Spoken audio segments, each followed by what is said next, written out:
안녕하세요, 나주겜입니다. 2019년 5월 28일 화요일 매수매도학과로 들어왔습니다.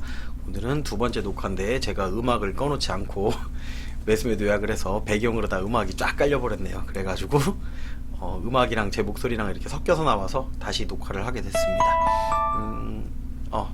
제가 화면도 안 바꾸고선 지금 그냥 방송을 시작을 했네요. 잠시 바꾸고 다시 하도록 하겠습니다. 일단 시장 종합부터 먼저 살펴볼 건데요. 시장 종합부터 살펴본다라고 하면 오늘 같은 경우에는 전체적인 흐름으로는 살짝 상승을 했죠. 올랐다가 내려온 거기 때문에 이제 따라 붙으신 분들 같은 경우는 오히려 수익이 못 났을 수도 있습니다. 오늘 같은 날. 그리고 코스닥 같은 경우는 그래도 지수가 꾸준히 올라서 이제 끝까지 오르는, 바이오 관련된 종목들 같은 경우는 뭐 동시호가까지 해서도 오르는 그런 모습을 보여줬습니다. 하지만 이제 수급 같은 경우는 반대였죠. 외국인 같은 경우가 매도를 갖다가 엄청난 매도를 해내면서 주가를 갖다가 더 빠질 수 있는 가능성을 열어주면서 이렇게 겁을 줬어요. 그리고 달러 같은 경우도 조금 매수를 하긴 했는데, 달러 같은 경우는 이제 방향이 바뀌지는 않았습니다. 원달러 환율 같은 경우가 매수한 거에 비해서는 수치상으로는 조금밖에 안 올랐고요. 이따가 제가 차트를 보여드리긴 할 건데 조금밖에 안 올랐고, 지수는 이제 하락보다는 상승으로 갈 수 있는 확률이 오히려 더 많이 보이는 그런 장이었습니다. 아래쪽에서 오히려 더 안정적인 흐름을 가져갔고요. 이제 중국하고 미국하고의 그 협상도 빅딜보다는 스몰딜 쪽으로 가는 거고, 이제 보복관세를 서로 하겠다라는 얘기가 나온 거고, 우리나라 같은 경우가 거기에 가장 피해를 많이 입는 나라 중에 하나이기 때문에 지수가 우리는 못 올랐고 여태까지 빠졌습니다. 물론 우리만 빠진 거 아니죠. 전체적으로 다 빠졌고, 이제 6월 1일부터는 이제 관세 갖다가 이제 매기기 시작을 하죠. 관세를 갖다가 매기기 시작하기 때문에 그 관세 부과 시점이 되면서부터 뭐 더 빠지겠냐 이러는데 그건 아니고요. 어떻게 보면 악재는 해소가 된 걸 수도 있습니다. 그러니까 생각하기 나름이에요. 그래서 수급을 보는 겁니다. 우리가 생각하니까 악재가 있건 호재가 있건 중요한 건 그거예요. 시장에서 어떻게 받아들이냐는 거죠. 호재를 갖다가 호재로 받아들이면 주가는 오르는 거고, 호재를 악재로 받아들이는 경우는 주가가 내리는 겁니다. 그렇기 때문에 뭐 앞으로의 이제 제가 이렇게 방송을 하고 나면 가끔 이제 종목을 가지고선 뭐라고 하시는 분들이 있어요. 근데 저도 모르는데 그분이 이제 가끔 이거는 뭐 앞으로 안 오를 거고 뭐 얼마까지 떨어질 거래요.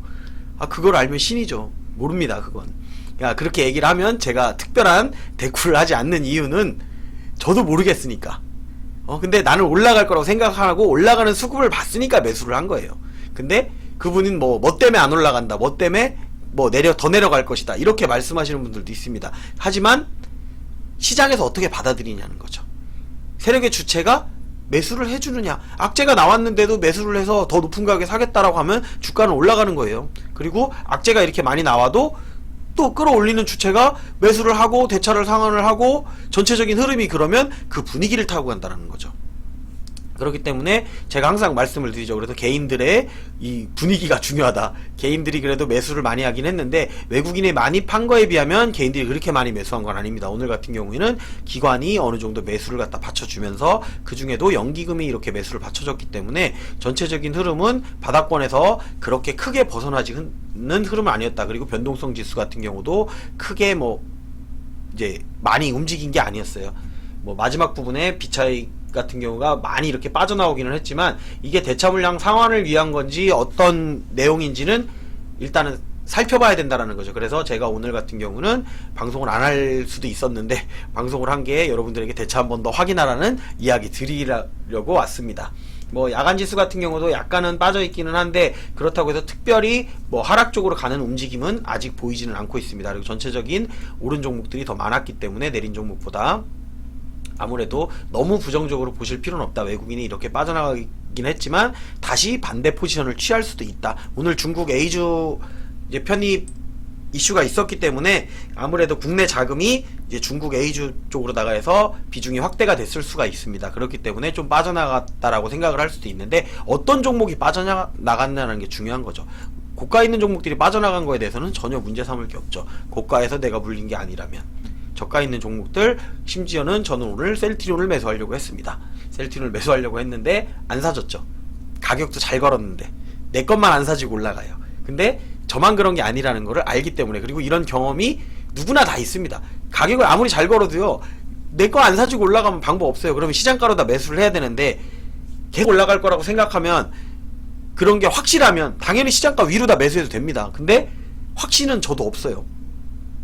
주식을 확신하진 않아요. 주식을 오래 하면서 느끼고 많이 거래하면서 느낀 건 뭐냐면 주식은 절대 확신하진 말자. 하지만 어느 정도 예측하고 그 흐름을 갖다 따라갈 수는 있다라는 거죠. 왜? 수치들이 나오잖아요. 나온 거에 대해서는 결과값이 있으니까 우리가 따라갈 수는 있고 예측은 할 수는 있지만 아직 나오지 않은 수치에 대해서 우리가 예상을 할 수 있는 부분은 없어요.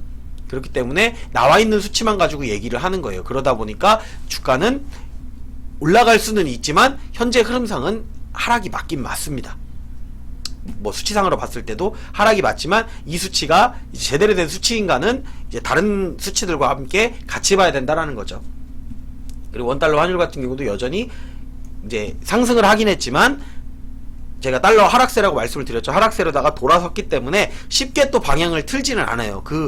방향 트는 게 오히려 더 많은 힘이 들어가고 돈이 더 많이 들어가기 때문에 물량을 그렇게 바꾸진 않을 것이다라는 게 제 예측입니다. 비차익 순매수 같은 경우가 거의 뭐 마이너스 4157억이 나왔는데 이게 거의 동시호가에 나온 거기 때문에 이거는 한번 내일 지켜봐야 되지 않을까 싶습니다. 야간지수 같은 경우도 살짝 빠지고는 있지만 그렇다고 해서 주가가 빠질 거라는 뭐 확실한 전조 증상이나 이런 거는 아닙니다. 그리고 뭐 지금 옵션이나 뭐 선물 만기일도 아니고요. 아직 2주 정도 더 남았죠. 그리고 어제 대차 물량을 확인해 보면 어제도 증가를 했죠. 어제도 물량이 이렇게 증가를 했습니다. 근데 물량 증가한 거에 비해서 대차 잔고 같은 경우가 뭐 크게 늘어난 거는 없었어요. 물론 주가가 빠져서 그런 것도 있습니다. 주가가 빠지면 당연히 대차 잔고는 내려가니까. 하지만 일단은 이렇게 감소했다는 걸 보고 아 오늘은 아니구나. 오늘은 뚫어올리지는 않겠구나. 근데 생각보다 코스닥 같은 경우는 좀 많이 끌어올렸어요. 이제 오늘 코롱 티슈진이라든지 코롱 생명과학이 정지가 되면서 뭐 반사이익을 얻었다고 하는데 반사이익을 말씀하기 전에 제가 예전에 말씀드렸던 게 뭐냐면 6월달부터는 미국 임상 종양학회부터 시작해가지고 미국 바이오 컨퍼런스도 하고요, 미국 당뇨학회도 하고요, 유럽에서 류마티스 학회도 하고요. 그러니까 바이오 관련된 이 종목들에 대한 이슈들이 상당히 많이 있습니다. 그렇기 때문에 바이오 종목은 한 3, 4일 전부터 제가 수급이 들어온다라고 말씀을 드렸고 저도 이제 매수를 했었죠. 그리고 그런 종목들이 많이 오른 종목도 있지만 뭐 조금씩 올라가는 종목들도 있습니다. 그렇기 때문에 이제 어제 같은 경우는 뭐 제가 이렇게 지금 가끔 그런 거 물어보시는 분들도 있어요. 실시간 방송 하시나요? 라고 말씀을 하시는데 제가 이렇게 방송하는 거는 실시간 방송을 토대로 해서 방송을 하는 겁니다. 제가 실시간으로다가는 실시간에는 이렇게 얘기하면서 방송 안 해요. 저도 일을 해야 되기 때문에 하루 종일 이렇게 떠들 수가 없어요. 그리고 제가 생각보다 말을 그렇게 잘하는 사람이 아닙니다. 그러다 보니까 이렇게 떠드는 게 어려워요. 그러고선 달러부터 한번 살펴볼게요. 달러부터 살펴본다라고 하면 요거는 제가 어제 샀던 종목이네요. 어제 매수했던 종목이고 달러 오늘 약간 올랐죠. 어제보다는 올랐는데 하락 추세가 바뀌지는 않았습니다. 하락 추세가 바뀌지는 않았고 올라간다고 하더라도 요 라인을 이제 저항대로도 삼아갖고 살짝 올랐다 그래도 다시 내려갈 확률이 더 높다. 그러면 주가는 올라갈 것이다 라고 어느 정도 예측을 하고선 말씀을 드렸었죠. 그리고 달러 같은 경우도 일단은 그렇게 조금 보시면 좋을 것 같아요. 이렇게 보시면 좋을 것 같고 그래서 추세가 흐름이 바뀌지는 않았다라고 생각하고 보시고 업종으로다가 본다라고 하면 코스닥 같은 경우는 오늘 좀 많이 상승을 했죠. 어떻게 보면 의외예요. 코스닥이 생각보다 많이 올랐는데 이제 바이오 종목들이 워낙 많이 빠져 있었기 때문에 아무래도 오늘 그 이슈를 받아서 오른 것도 있을 것 같은데 코스닥보다는 지금 현재 흐름을 보기에는 코스피 차트가 더 좋다. 그래서 코스피가 여전히 흐름을 제가 예전부터 말씀드렸던 요 추세 라인을 갖다가 중심으로 해서 지지와 저항을 받을 것이다 라고 했는데 여기부터 한 2주 정도 걸린다고 했었죠. 이때 이렇게 내려오면서 여기쯤에서 올라가더라도 다시 요 라인을 터치를 해줄 것이다 라고 말씀을 드렸고 요 라인으로 한 2주 정도. 그럼 며칠이에요? 하나 둘 셋 넷 다섯 여섯 일곱 여덟 아홉 열 10일이면은 2주 정도 맞네요. 2주 정도 흘렀고 이제 여기서 길게 가면은 조금 더 갈 수 있습니다. 근데 오늘 잘 보시면 요 빨간색 고점이 오늘은 뚫었었습니다. 어제까지만 해도 못 뚫었죠. 요 라인을 갖다가 완전 저항대를 갖다가 올라갔다 실패 올라갔다 실패. 오늘은 잘 보시면 살짝은 뚫었어요. 요게 아무것도 아닌 것 같은데 의미가 있습니다. 의미가 있고 여기서 대차 흐름만 감소를 한다고 하면 이게 올라가서 이제 이 위에 안착을 하게 된다고 하면 얘기가 달라지는 거예요. 그러면 어떻게 보면 쌍바닥 같은 이제 현상이 나올 수가 있다. 이 위에 안착을 한 다음에는 수급의 흐름이 바뀌면 올라갈 수 있다라고 보시면 됩니다. 하지만 올라갔다가 한 번 더 내려올 겁니다. 올라갔다가 또 어디 여기 뭐 21선 나오는 요 라인쯤에서 부딪히겠네요. 요 라인쯤에서 바로 뚫어주진 않을 것 같고요. 뭐 왜 세계적인 이슈의 흐름이 뭐 긍정적인 요소가 나와야 되는데 긍정적인 요소는 별로 없죠. 오히려 다음 달에는 긍정적이지 않은 뉴스들, 지금 악재들이 나올 만큼도 다 나왔어요. 더 이상의 악재가 있나 싶을 정도로도 악재들이 많이 나와 있기 때문에 주가가 더 빠지려면 또 다른 악재가 나와야 돼요. 이제 유럽의 노딜 브렉시트가 현실화가 돼서 이제 막 정말 뒤죽박죽 되고 엉망진창이 돼야 이제 주가가 빠질 겁니다. 그전에는 흐름상으로 봤을 때는 하락보다는 현재 상승으로 가능성이 조금 더 열렸다라고 보시면 돼요. 하지만 바로 올리진 않을 겁니다. 왜? 대차를 상환을 한지를 모르니까. 그리고 오히려 오늘 대차를 증가시켰다고 하면 바닥을 한 번 더 다지고 뭐 하루나 이틀 아니면 며칠 동안을 횡보를 갖다가 더 준 다음에 시간으로 뚫어 올리는 경우가 있으니까 시간으로 뚫어 올리고 난 다음에는 흐름이 바뀐다라고 하면 주가는 올라간다. 그렇기 때문에 제가 요 라인을 기점으로 해서 매수를 갖다가 아래쪽으로다가 잡는 거는 나쁘지 않다라고 계속 말씀을 드리는 거예요. 계속 여기서도 마찬가지예요. 저점 부근에서 매수, 저점 부근에서 매수, 저점 부근에서 매수했다면 손실 나진 않았죠. 마찬가지예요. 이 라인에서도 매수했고 이 라인에서 매수했다 그러면 평균 단가는 지금 어느 정도 맞춰놨다라는 거죠. 여기가 바닥이라고 한다면 여기부터는 쭉 가져가셔도 된다는 얘기입니다. 하지만 바닥이라는 보장은 없습니다. 수급의 흐름이 바뀌지 않는 한. 그래서 제가 항상 대차를 보라고 말씀을 드리는 거죠. 자, 그리고 오늘 같은 경우는 어제 저녁에 제가 방송을 못했고 오늘도 오후에 방송을 시작을 했습니다. 오후에 방송을 시작했다 보니까 실시간 방송 보시는 분들한테도 제가 이제 체결창 같은 경우가 오후에 거래했던 내용만 남아 있습니다. 이렇게 DR텍 오후에 거래한 겁니다. 오전에 거래했던 거는 여기 칠판에 적어놨죠. 분할 매도한 종목 A프로젠, KIC, 이제 A킥이라고 하는 종목. 이제 A킥이라는 말 며칠 전에 들었습니다. A킥이라고 하는 종목 오늘 시작하자마자 시가에 매도를 했죠. 시가에 3분의 2 가량 매도를 한 다음에 내려올 거 놔두고 좀 받쳐줄 거라고 생각했기 때문에 놔둔 겁니다. 또 더 내려오면 아래쪽에서 또 싸우면 되니까. 그리고 수익 실현을 시켜놓고서 놔둔 거, 분할 매도한 겁니다. 그리고 테림포장 같은 경우도 요거는 제가 매도를 한 다음에 말씀을 드렸어요. 8,250원 정도에서 이 위로는 매도만 하셔라. 최대 상한가까지 뭐 알아서 매도하셔라. 매도만 잘하면 된다. 이제 그런 데서 사지만 않아도 된다라는 거죠. 제가 이제 카톡방에서 말씀드렸던 부분이에요. 요거는 제 이제 아프리카 TV 팬 가입하신 분들 이제 팬방이 있어서 거기에서 말씀드렸던 부분이었고, DR텍 같은 경우도 제가 2020원에 분할 매도하면서 말씀을 드렸죠. 이 위로 매도만 하셔라. 여기선 사지는 마라. 그러니까 사지 말아야 될 라인이 있어요. 그러니까 사지 말아야 될 라인에서는 최소한 사지 마라. 제가 그래서 항상 말씀드렸던 게 뭐였냐면 5번 검색식에 나온 거는 사지 마라. 매도 타점이잖아요. 이게 장기적인 매도 타점이 아니고 제목처럼 급등 단기 매도 타점이에요. 그러니까 그날에 급등해서 단기 매도 타점이 나오는 걸 갖다가 이제 제가 만들어 놓은 건데 생각보단 잘 맞습니다, 여러분. 여기에 나오는 것들이 빠질 확률이 더 높아요. 올라가는 건 물론 올라가요. 힘 있는 거는 놔두시면 되는 거고, 그래도 애매한 것들은 나온다라고 하면 최소한 더 사지는 말하는 거죠. 미리 사놨으면 괜찮아요. 뭐 버티시든가 더 먹든가 그건 자유인데, 내가 살라고 봤는데 여기에 종목이 나왔다. 사지 마세요, 웬만하면. 그렇게 해서 먹을 수 있는 확률보단 떨어질 확률이 80% 정도는 된다라고 생각하고 보시면 됩니다. 그래서 여기는 유일하게 소리나게 해놨습니다. 제가 제 방송 중에 보시면 제 말은 제가 얘기는 안 해도 실시간 방송 중에 보면 매도 신호 발생한다라고 나오죠. 매수 신호 발생은 안 나와요. 매수는 본인이 정하세요. 매도 신호 발생이라고 해서 여기 나오면 여기서 팔아서 크게 손해나는 일은 없다. 그리고 여기 나온 종목은 그날은 최소한 안 사도 된다라는 거죠. 그것만 알아도 주식 반은 성공한 거예요. 그러니까 주식이 오를지 내릴지는 몰라요. 저도 더 올라갈 수도 있고 더 내려갈 수도 있지만 최소한 팔아야 될 지점에서는 팔아야 된다라는 거죠. 그렇기 때문에 매도를 해놓고 이 윗라인으로는 매도만 하셔라라고 말씀드렸고, 저조차도 고점, 오늘 고점이 2,200원이었죠. 2,200원이었는데 2,190원대에서 더 이상 힘을 못 받는 걸 보고서 매도를 조금 많이 한 겁니다. 하지만 이게 오늘은 여기지만 끝났다라고 얘기하는 건 아니에요. 더 올라갈 수도 있으니까 분할 매도로 대응을 한 것 뿐이고요. 테림포장 같은 경우도 마찬가지죠. 8240원, 8250원대에 제가 매도를 하라고 했지만 오늘 어디까지 올라갔었죠? 테린 포장이 잠깐 볼게요.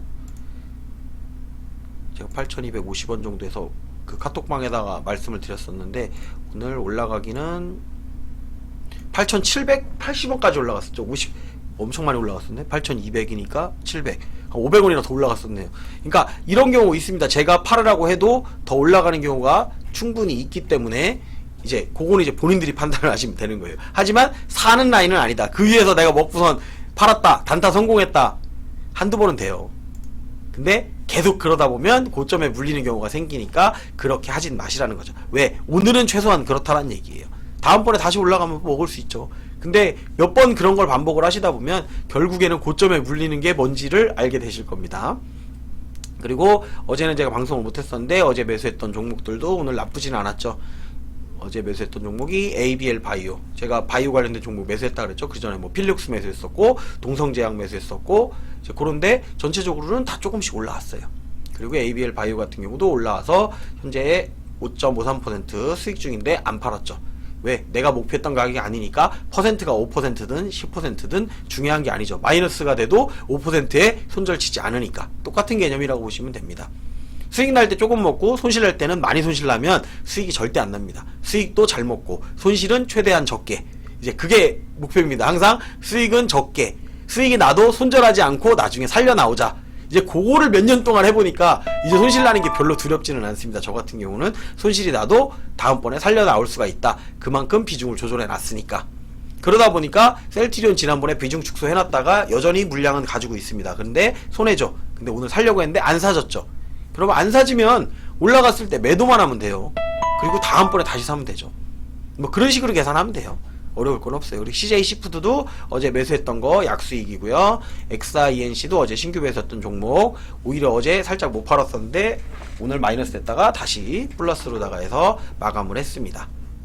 그리고 오늘은 여러분들이 꼭 대차를 한 번쯤은 확인해 봤으면 좋겠습니다. 대차가 감소를 해야만 주가가 올라갈 수 있습니다. 감소하지 않고는 주가는 살짝 올라도 결국에 다시 내려옵니다. 그러니까 대차가 오늘처럼 어제처럼 증가를 했는데 주가가 올라요. 그럼 일단은 그 중에 내 거는 좀 오버해서 오르네 하는 종목들은 매도를 하시면 된다는 얘기죠. 대차가 감소를 하고 오르는데 조금 올라요. 그러면 놔두세요. 조금 오르니까. 지수도 오르는데 내 거 조금 올라. 그럼 놔두세요. 그러면 계속 야금야금 올라갑니다. 그러다가 한두 달 지나고 나면 50% 됐네? 그러고 매도하는 경우 있습니다. 근데 그걸 매일 보면서 팔아야지 마음먹은 순간은 그때부터는 자꾸 팔고 싶어지는 거예요. 신경을 안 써도 됩니다. 신경 안 쓰고 흐름만 보고선 가셔도 된다라는 거죠. 대신에 비중은 내가 감당할 수 있는 비중을 가져가라는 거죠. 주식은 장담할 수가 없으니까. 세계 어느 누구도 주식을 장담하진 못해요. 워렌 버핏조차도 5일이 100달러 간다라고 했는데 거기부터 떨어지기 시작해가지고 반토막이 났습니다. 하지만 그 사람은 손절 안 했죠. 나중에는 수익이 날 수 있으니까. 그게 뭐 1년이 걸리든 2년이 걸리든 그건 중요한 게 아니라는 거죠. 그 사람 입장에서는 난 수익만 내면 돼. 그리고 다른 종목 분산 투자가 돼 있으니까 다른 데서 수익 나면 되지. 뭐 이렇게 이런 개념으로 가는 거예요. 세계적인 투자자들 같은 경우에도 주가가 무조건 오른다에 베팅하지 않습니다. 내릴 때는 내린다에 흐름을 어느 정도 따라가면서 분산 투자하고 위험 분산하고 이렇게 하는 겁니다. 그리고 그 방법을 제가 실제로 보여주고 있는 거예요. 여러분들은 이제 하루만 보고 말 수도 있어요, 방송을. 근데 매일 보시는 분들은 매일같이 들어와서 보세요. 근데 그분들도 계속 저를 지켜보진 못하기 때문에 어차피 똑같이 하지는 못해요. 하지만 어떤 식으로 하는지는 제가 최소한 하면서 보여드리고 있다라는 거죠. 이렇게 해도 수익은 난다라는 거. 손실이 나더라도 수익으로 바꿀 수 있다라는 거를 그냥 제가 꾸준히 지금 하면서 보여드리려고 하는 거예요. 그리고 마음 편하게 주식하면서 이렇게 하고 있다라는 거를 보여드리기 위해서 하는 거기 때문에 뭐 제가 뭐 한 종목 샀는데 그게 얼마까지 떨어질 것이다, 얼마까지 올라갈 것이다, 그런 얘기는 안 하셔도 저도 압니다. 떨어질 거 알고도 가지고 있으니까. 올라갈 거 알아도 판다 그랬죠. 오르는 거 올라갈 거 같아도 분할 매도를 하는 거고, 내려갈 거 같아도 추가 매수를 합니다. 그러니까 그걸, 그리고 여러분들에게 또 제가 아까 방송할 때는 말씀 못 드렸는데 지금 두 번째 방송하다가 이제 말씀을 드리는데, 제가 가지고 있는 종목이나 이런 종목 같은 경우에는 제가 추가로다가 매수 안 한다고 했죠. 저는 이제 수익 중이나 이러면 이제 굳이 매도만 하고 조금 더 매수할 수 있는 구간이 있어도 이제 그건 이제 자기 매매법에 따라 달라요. 자, 정말 올라가면서 매수하시는 분들은 올라가면서도 물량 크게 실어가지고 매수하시는 분들도 있어요. 근데 이제 저는 제 방식은 그렇지가 않기 때문에 매수를 안 하는 건데, 그런 종목들이 혹시나 나오면 여기 노란색 자막에 적어 놓습니다. 셀트리온, 아시아나항공, 에어부산 이렇게 적었네요. 오늘은 오전에는 제가 못 적어가지고 오후쯤에 돼가지고 이제 오면서 보이는 대로 적는 거예요. 요거는. 그리고 뭐 어제도 보시면 적혀 있었고요. 근데 그 종목을 제가 다 사진 않습니다. 근데 그 중에 제가 안 산 종목 중에도 빵빵 뛰는 종목들이 있어요. 여러분들이 그런 종목을 갖다가, 저는 안 사지만 발견을 해내시면 돼요. 그리고 저는 제가 보이니까 적어 놓는 거예요. 그리고 저도 매수를 걸어 놓습니다. 근데 안 사지는 걸 어떻게 해요? 셀트리온도 걸어 놨는데 안 사져요. 내가 한 틱 때문에 안 사지는 경우, 한 틱 때문에 안 팔리는 경우가 저만 있는 게 아니고 여러분들도 분명히 있을 거라고 생각을 하고, 그런 분들 때문에 자기만의 매매법에 조금 도움이 되시라고 이렇게 노란색 자막으로 해가지고 제가 올려놓는 겁니다. 이런 걸로 해서 여러분들이 수익 내실 수 있으면 수익 나요. 그렇기 때문에 다른 분들이랑 겹치지 않아요. 뭐 전문가들은 이거 사라, 이거 무조건 올라간다, 무조건이 어디 있어요. 그런 거는 없습니다. 또 얘기하다 보니까 3,000%로 빠졌는데, 오늘 방송은 여기서 마무리하도록 하고, 이제 꼭 8시 넘으면 대차 한번 확인해 보시기 바랍니다. 유튜브를 시청하시는 분들은 좋아요, 구독, 알림 설정 해주셨으면 좋겠습니다.